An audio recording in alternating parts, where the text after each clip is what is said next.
quickly because contract news is like all we can talk about right now. And it's pretty big contract news, not necessarily surprising, but definitely different than what I personally had expected. And now's the time for me to throw out wild conspiracy theories because you know me, if a group disbands, if somebody doesn't renew, I'm all about the conspiracy. So let's get into it.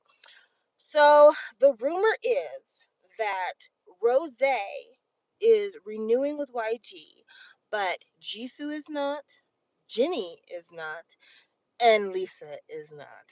Now, I smile when I say Lisa because I literally have been campaigning for, at this point, what feels like years, for Lisa to leave YG. Ever since YG let one of their employees steal $1 million from her, I've been like, yeah, it's fuck YG all day, every damn day. And when the reports were coming out about how much YG was offering Lisa to renew, I remember thinking like, this is chicken scratch. This is pennies. This is not anything near what she's worth. Apparently, YG was offering Lisa $40 million to renew on a 6-year contract. Now, that's less than $10 million a year. She makes that kind of money through product endorsements, modeling, appearance fees. She makes that money on her own without even releasing any music. And how do we know that? Because Blackpink didn't release much music at all. And they made a ton of money. Once you factor in concert sales, concert appearances, if she decides to branch out into acting, if she decides to be on more reality television shows, $40 million over 6 years is pennies for her. Definitely, she's worth more than that. But you know, YG's always been misogynistic. YG has been super racist towards Lisa, so they weren't prepared to give a Thai woman real money to stay on the label, as if Lisa is some random bitch that nobody knows. When the fact of the matter is, they always intended for Jennie to be the new CL of the new 21 called Blackpink. That was the intention all along. Hey, Sarah. They always thought that Lisa would just be the cool, fun sidekick, the Minzy of the group, if you will. They had no idea that Lisa was the people's champ. They had no idea that Lisa holds our hearts. They had no idea how fierce the Thai C area of fandom would be, how feral they would be for Lisa. So even though Money, which got like a half budget music video, did extremely well and in my opinion did better than Solo. They act like Lisa didn't make no money. And because of this, they now are thinking that they're going to offer this woman pennies and be like, "Yeah, come sign back home." No. No, she had every right to leave as she should. Personally, I would like Lisa to sign with Team Wang. I don't think Team Wang has the money to give her cash up front, but I think Team Wang could give her a very good percentages deal, which would work out to more money for her in the long run. So, the way these contracts go, if you haven't done K-pop contracts 101, let me give you a brief, not particularly informed breakdown of K-pop contracts. When it comes to a K-pop contract, there is some money that's given upfront, but that upfront money is actually a form of an advance. It's against the artist's percentage of goods and services. So, merchandise. Artists have a set percentage of merchandise, and usually if you're a part of a group, then you get a percentage of a percentage. So let's say that the group Blackpink gets 5% of all merchandise sales after manufacturing costs and marketing costs. That gets split up 4 ways. So she gets 1/4 of 5%. Then you have album sales. She might get, the group as a whole gets 10%. She gets 1/4 of that 10%. Then concerts. The group might get 30%. She gets 1/4 of that 30%. If they give her $40 million, Blackpink needs to make at least $160 million in order for her to get any additional money after that. They have to make that much money for her advance to be her money. So it's not like they're giving her $40 million just to sign on the line and then she continues to get that percentage of money throughout the thing. There's no artist walking who gets 100% of anything they're releasing unless they're their own company. So think of Kong Daniel. He's getting 100%, but even then, he's paying staff, he's paying management, he's paying, the wardrobe people, the makeup people, he's paying for the record pressing. No artist gets 100%. But when you are an artist under a label, your percentage is a lot lower. And K-pop contracts are notorious for small percentages. So, $40 million over 6 years, knowing how few albums YG is willing to put out on their behalf, she'd never make any additional money. She would only make that $40 million. If she was to sign with a group like Team Wang, then she could say, okay, let's do a 50-50 deal. I get 50% of anything after production costs. Anything after production, marketing, actual like hard number costs, I get 50% of that. Team Wayne gets the other 50%. That is a deal that could give her $200,000, because we're also talking about what markets does Lisa hit. Lisa hits the Korean market, maybe. I don't know. Koreans are super racist, just like everyone else in the world is. And they might not support Lisa if she leaves YG and Blackpink. But there's the Korean market, there's the Japanese market, there is the China market. The China market is massive. She's got the Southeast Asia, like Thai, Indonesia, Malaysia, that whole market right there. She probably has a foothold in India if she wants it. I'm not sure because I really don't know anything about that, but she probably has a foothold in India. She's got the European market. She's definitely got the South American market, and she's got the American market locked. So with all of those markets in her wheelhouse, that she can make hundreds of millions of dollars over the next several years. It is not outside of reality for her. So why would she settle for a measly $40 million? That makes no fucking sense. So I would like her to sign with a Team Wang and then do a percentage deal. The reason why I specified Team Wang other than like a P Nation or even Kang Danielle is because what Team Wang has done for Jackson Wang is phenomenal. Like Jackson, to me, I don't even think about GOT7 when I think about him anymore. I don't know if you do, but I don't. When I think about Jackson, I think about Team Wang. That's my first thought, because they have given that man so much interest, dedicated fandom. They've put him in so many important places. Like every time I look up, I'm always surprised by who Jackson is taking a picture with. And when I think about that, it makes me think their marketing team is on, their networking connections are on, they know what the fuck they're doing. And Lisa also has a really strong network. All she needs is a team that could put her vision together. And when you look at like the music videos that Jackson is doing, when you look at the evolution of Jackson's sound over the last several years, his team knows what the fuck they're doing. And I think they could do that for Lisa. I absolutely believe they can. And I like the way that they outsource their marketing. They outsource a lot of their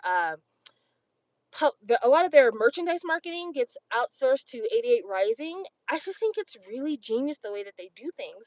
And so, yeah, I kind of want Lisa to have that. I think I want her to have a young, hungry, scrappy team with new ideas that doesn't have a boardroom full of middle aged people like me and older, and just them coming up with ways to meet the market where Lisa is. So, that's my idea of what would be best for her. But Lisa could do whatever she wants at this point. But I agree. It was mentioned that somebody doesn't want her to become a CL. Lisa won't become a CL as long as she moves quickly. If she moves quickly, she will not become a CL. The problem that I have said over and over again with 2NE1 and the way the 2NE1 girls did things after they left YG is they all waited too long to do things. I think with CL, she was wrong to trust YG in the first place after 2NE1 disbanded. She should have not signed to them because he really was doing nothing for her. Hi, Evie. I think that after she left YG, I know her mother was sick, and that absolutely curtailed a lot of her plans. I think the same thing happened with Normani, that, their parents were sick, and when your parents are dying, of course, you're going to spend time with family instead of prioritizing your career. But YG wasted a lot of CL's healthy years not doing shit for her. And even after CL released her solo and we all bought it and we were all happy for her, I have heard crickets around her music career since then. She even got a look with Beyonce's company. She was in one of the Ivy Park ads. Again, crickets for CL. So I think that's a big deal, is getting out of the YG cage and realizing that the name YG can only carry you so far in K-pop circles. Once you're out of YG, you've really got to produce, and you've got to produce quickly, and you've got to produce a lot. And so I think Lisa's got that grind mentality. I think she could do it. She just has to get on it as quickly as possible. But yeah, I want the best for her. I think she can do it. I think out of all of them, she's the one. I know that if I was a betting man, I'd probably put $5 on Lisa, and I'd probably put $3 on Jennie. Jennie will always do well in Korea because YG made a huge mistake in marketing Jennie. They marketed Jennie as the new CL. And in doing so, they kind of made Jennie a bigger deal than maybe she would have been if they had tried to put everybody on equal footing. And they've made it now to where Jennie has kind of become the person that Korea looks towards when they're looking towards like the star of Blackpink. Now she's a free agent. There's a good chance she might sign to Hybe. There's a good chance because her fucking boyfriend is there. Now, her boyfriend is a very interesting topic of conversation to me. One, because I do like his album, but I really wish it was colder in order for me to enjoy the album because I think Layover is a great wintertime album. It's still kind of the last remnants of summer weather. I'm not trying to hear all that bluesy, jazzy shit right now. Sorry, not sorry. But BTS all re-signed with Hybe. And I am certain that as lovers do, people talk about their work life with each other. And I'm sure that when Taehyung was telling Jennie about his renewal with YG with Hybe, he was like, "Yeah, I'm getting this percentage in stock options. I'm getting this percentage of album sales. I'm getting this percentage of concert sales. I'm getting this percentage of everything else." He probably told her, "These are all the things I'm getting in order for me to re-sign with Hybe, and that's the reason why I'm re-signing with him because there's no one else who can give me the things that I'm about to get from this resign." And she probably got her offer from YG, and they probably like, "Well, you're a woman. Eventually you'll get married and have kids. You don't need much money." And she probably was like, "Okay, so my boyfriend is literally getting offered his own country, and I'm getting offered scraps. I'm getting offered peanuts." Is the relationship confirmed? There are a bunch of pictures of them in Paris. People seem to confirm that was them holding hands, walking down the street, and hanging out in the window. So we're just going to go with that as being canon at this point. But yeah, I'm sure not even just from her boyfriend. Jennie's got friends in the interest in the industry. I'm sure a bunch of her friends in the industry said, "Hey, this is what I'm doing. This is how things are happening." People talk. Hell, I'm on a job where I'm not even famous, and we talk about what kind of money we make with each other. Like when somebody gets a promotion, we're like, "Oh, how much money you get from that?" We talk. People talk. That's just the nature of things. And so, absolutely, I'm sure YG came back with something super insulting to Jennie. It was bad enough that she had to get her own role on the weekend's new show. She had to do her own promo and get her own team together to be able to do all of that. So, I mean, if they're offering her nothing and she's able to book her own gigs and she's already seen what people will do for her when she makes her own moves, why would she resign to YG? There's no fucking reason for her to resign at all. So yeah, YG lost out on that one for sure, big time. Like they had no choice. You prop this woman up enough to where she tested the theory, could I do this on my own by getting that role on The Idol? She saw that people want more of me in every capacity, whether I'm modeling, whether I'm acting, whether I'm singing or dancing, people want more of me. And I can do this without YG. I'm capable of doing this without YG. So yeah, Jennie's lost for them. They're never gonna get her back. It's not gonna happen. Then let's talk about Jisoo. Jisoo had a solo album that came out, and she was the last one to get one. And you know why? It's because people weren't really trying to hear Jisoo like that. I didn't think that the solo was that great. I thought her voice was okay, but she definitely has the kind of voice that does better in a group setting, as far as I'm concerned. But acting wise, she does well. When it comes to Korea, I think Jisoo has realized she does better as a Korean international star than being an international star who does work in Korea. I think she realizes Korea is absolutely her bread and butter. And especially with the acting roles and the modeling, I think she's more comfortable staying in Korea than probably any of the other girls because she's born, bred, raised, that's her thing. And so I could see her being like, I don't really necessarily need YG in order to record here and there if I want to. I definitely don't need them to get me booked into shows, K dramas, movies, things like that, if I want to go on a more artistic beat. And yeah, she's probably just tired of being the fourth banana in a four-member group. So absolutely, Jisoo had no encouraging reason at all to stay with Blackpink because she's like, I can either be the fourth most liked person in this group outside of Korea, or I could be the number one solo me. And so she picked the number one solo her, and I don't blame her because probably if YG was offering Lisa 40 million, they were probably offering Jisoo 30 million, which that sucks. Also, if Lisa found out that Jennie got offered more money than her, I am certain she made up her mind. I will never sign with this motherfucker ever. Rose signing back with YG was surprising, but also not surprising. There's got to be at least one Dara in every group, but also, what does Rose do besides sing? Like, I think she does a little light modeling here and there, but Rose is not trying to act. Rose is doing a little light modeling, but really, music is her gig. That is her main thing, and I think for that being her main thing, she feels like YG is the best fit for her.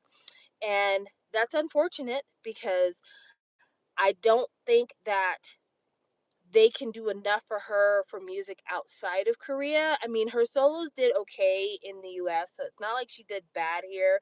And she gets played in Australia because that's where she's from. But I think that Rosé's just, tell me if I'm wrong, but I don't get the feeling that Rosé is as ambitious as the other ones. I think she might have lower self-esteem than the other ones. I think her being a Korean Australian kind of made her not as confident, perhaps, because they probably were talking mad shit to her when she was a trainee. And also, from what I heard, she's got a much older boyfriend right now. And maybe he told her, like, baby, you can make a little money, but I'm going to take care of you. So, young, dumb, in love. But yeah, I think that with Rose, she's like, if I want to be a singer, I think my long term best goals would be to stay with YG. Because then I'll always be popular in Korea. I will be the Olivia Rodrigo of Korea. So I'm not shocked. I'm just dismayed that that's the choice that she made. But I will say, I think this is the best outcome. And I think the only reason why they're still negotiating about it's an older actor. I don't know his name, but Google it, look it up. She's got a boyfriend who is a much older man. I want to say her boyfriend's like in his 40s. Older man. Uh, so now that leaves us with what to do with the Blackpink catalog that we have yet to hear. Because the same thing's going to happen with Blackpink's catalog that happened with 2NE1's catalog. There are several songs that 2NE1 never released because they broke up. Flat out, they just broke up. There were songs that CL never released because she left YG and he had them locked up in the vault. Well, YG is not one to throw away a good song when they have the chance to use it to do something. And so I have no doubt that YG is going to give those new songs to BabyMonster. BabyMonster is a group that honestly, outside of YG stands, I don't know who's checking for these babies. I mean, maybe it's me because they're literally like 30 years younger than me, but I was not checking for BabyMonster. I had an idea in my mind that YG wanted to make their version of a girls' generation slash new jeans type of project. YG had never had a girl group that had as many members as BabyMonster has, and so I think they were like, it's our time to do it. It's our time to shine. And right now, SM doesn't have a large girl group like Girls' Generation. And I think YG was always a little bit jealous of that. And I think that's what they thought they were going to do with BabyMon. Well, now that Blackpink's catalog is kind of free, they have decided to delay the debut of BabyMonster. And I can't say, but I think that they had other songs for BabyMonster to do. And they were like, nope, scrap that shit. We got a whole Blackpink album these babies can put out there. Let's just do that. Teddy, fire up the Wayback Machine. Like, really and truly, I think that they are going to take the scraps of whatever they thought the next Blackpink project was going to be, and that is going to be the debut BabyMonster album. And honestly, I don't know if people are going to go for it. I think in a lot of ways, To Anyone was both ahead of their time and singular in the K-pop industry. Uh, Teddy is an amazing producer. The stuff that he produced for Big Bang when they were at their like their like most imperial phase, um, that absolutely is music that I have to say is genius. And I don't know if it's because he was collaborating with G Dragon. I don't know if just Teddy was in his bag, but there is right now GD has not signed a contract with YG. somebody asked. And I will talk about Irene briefly. So I don't know if it's because GD was just like really doing his thing or Teddy was super in his bag, but there's a lot of stuff that Teddy did with Big Bang that's just classics. There's a ton of stuff that 2NE1 did that was just unheard of for girl groups at that time. And because of that, I think there was still a lot of gas left in the tank because 2NE1 didn't come out very often. 2NE1 had songs, but when you look at their catalog, 2NE1 did not have a lot of songs. They were in very much the same kind of situation that Blackpink is in. And so people really didn't get a chance to get tired of Teddy's production because, yeah, 2NE1 didn't have that much music and they were very different than what was out there. And so, of course, YG is like, hey, we've got all these concepts, we've got all these songs, we've got all this stuff we could have given to anyone, but we didn't. How about we give this to Blackpink? And because like the sauce hadn't run out on like the 2NE1 economy, people were here for it. Bunch of young girls doing the shit we like that we didn't get enough of. But I think if you look at the performance of Born Pink, that kind of clues you into the fact that people are getting tired of the same old, same old. Like Black Born Pink sold a lot. Hell, I bought what, four, five, I think I bought 6 copies of Born Pink. I did an unboxing here on my channel. I think that Born Pink sold really well physically, but I don't think Pink Venom performed to anyone's standard of what they thought it was going to perform at. I don't think that the follow up song really did as well as they thought it was going to do. I don't think that Blackpink lived up to what they thought the audience was ready for. Because one thing that YG never thinks about is you're an established name in Korea. You are tangentially known outside of Korea, at least in the Western world. They're not going to put up with these huge hiatuses between songs. They're not going to put up with getting like maybe a couple of songs in an EP and then having to wait another 6 months to 10 months for anything else to come out.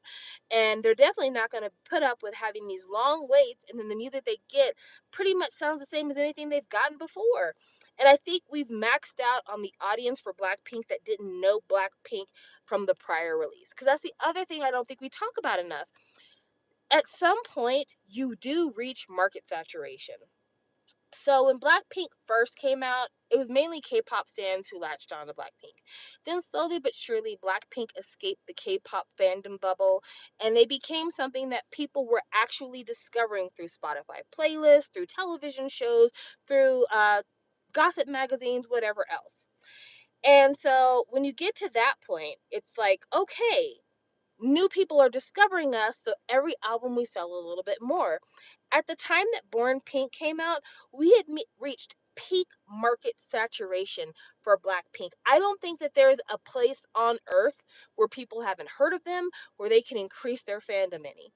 And so now at this point, it's retaining fandom. And I don't think that YG has given enough material for us to be like, yes, they've done everything they could to maintain this fandom, to maintain this quality, give us something interesting, something to look forward to every time. I mean, hell, I think people are even getting tired of the colors white, black, and pink. So yeah, they're gonna try doing the same thing with BabyMon and think that the people out there are just gonna go for it. Like if they like Blackpink, they'll like Blackpink Jr. Try it if you want to, YG. I'm not going to make any predictions of how that's going to go, but definitely if YG's using that same old ass mindset with Blackpink, I can see why the girl's like, I don't want to do this same Teddy track over and over and over again. So I get it. Now I got to talk about Irene. So it's been reported that Irene did not resign her contract with SM, but it was confirmed that Red Velvet has their third album coming out, which it would be surprising for Red Velvet to put out their third album and Irene not be under the company. That would be kind of shocking because SM doesn't really do that. Like usually if you leave the group, you leave the label. Now they're experimenting with how to manage things with Super Junior because a lot of members of Super Junior have left, and they're experimenting with how to manage that with which other group? Oh, 20, not 21, Girls' Generation.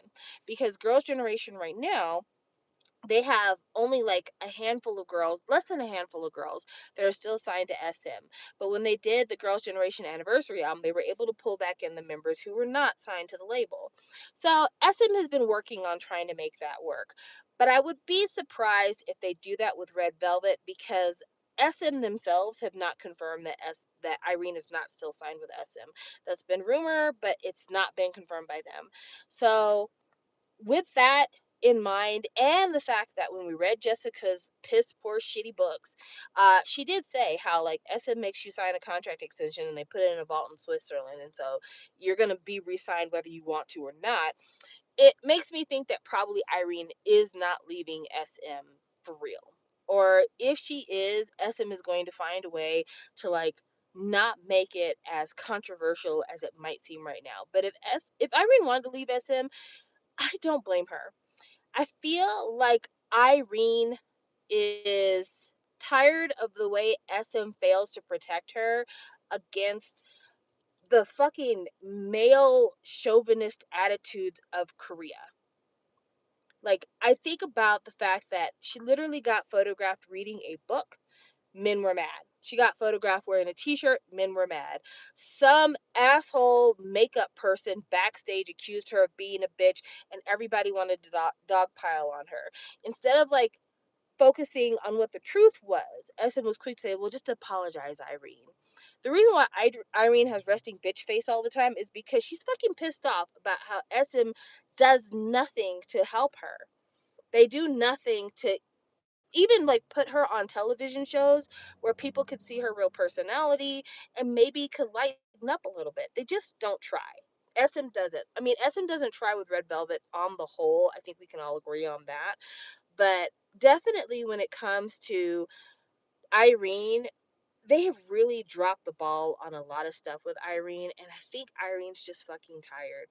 I think Irene was a trainee for far too long, and a lot of the years where she would have put up with a lot of bullshit have just passed. And so I wouldn't be surprised if she not only leaves SM, but if she decides like she doesn't want to perform anymore. She might still say stay in the music industry either as a consultant or in some other function or form. She may get on the board of some smaller label, who knows. But if she doesn't resign with SM, honestly, I don't blame her. I think that she should leave. If I was Wendy, I would leave because I would be mad that SM didn't get me more money for me almost being killed on the set of a music program.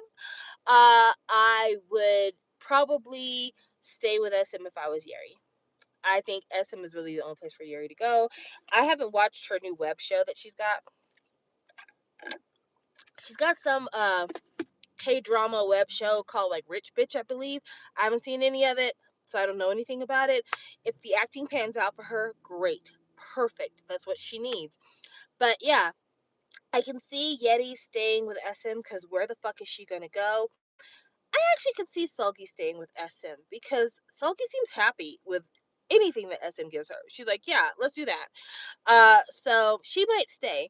But if I was Wendy, I would cut my losses right now. If I was Wendy, I would leave SM. I would try to find a way to get myself on a television show. And I think the television show that Wendy needs is like a morning television show. If I had, you know what Wendy needs? Thank you. If you're not from the US, you may not be familiar with this show, but there is a television show that comes on in like the morning slash midday called the Kelly Clarkson Show. And Kelly Clarkson was the very first American Idol. She is a fairly well-known singer here in the US. Not sure about internationally because I don't know. But she has a show called The Kelly Clarkson Show. It's named after her. She does celebrity interviews, she does fun segments. It's like a morning program. But she has a segment of her show called Karaoke, where she begins every show covering a track from another artist. And karaoke's are a thing of beauty. Like she did a cover of Billie Eilish's Happily Ever After. So good. Like went viral on the internet. She's an amazing fucking singer. Kelly Clarkson is such a good singer. Anyway, I could totally see Wendy having that show because Wendy has a really non-offensive personality for Korea. International fans have had some issues with her imitating black accents, but when it comes to the Korean public, They find her very inoffensive. She's done some radio already. I could really see her having kind of a Kelly Clarkson esque morning afternoon show where she just does a cover of a song, kind of like IU's program that she has on YouTube, does a cover of a song, has a chat, maybe does a different challenge every day. Like today, she's trying water skiing. The next day, she's trying making her own bibimbap. The next day, she's visiting Jeju Island to see the merwomen, like stuff like that. But I see her having that kind of like ubiquitous Korea's favorite auntie type of thing. So that's where I see her moving forward. But yeah, if Red Velvet disbands, as much as I would hate that because they are my current favorite group, uh, I also sympathize because SM has been a shit show since even before all the mergers and acquisitions. And I think that the girls in Red Velvet are getting too old for SM to really want to invest in them. And you know what? I almost feel like a hypocrite for saying that because Shiny's way older. Well, not really. Shiny's around the same age as Irene, but they're older than Yeti at least. Uh, Even though Shiny is older and has been out longer, Red Velvet are women. Red Velvet are women, and when it comes to women, very limited shelf life compared to men in the entertainment industry, full stop, all over the world. So those are my feelings about contracts, renewals, all the stuff. I hope that you guys enjoyed this conversation, and I will talk to you later on.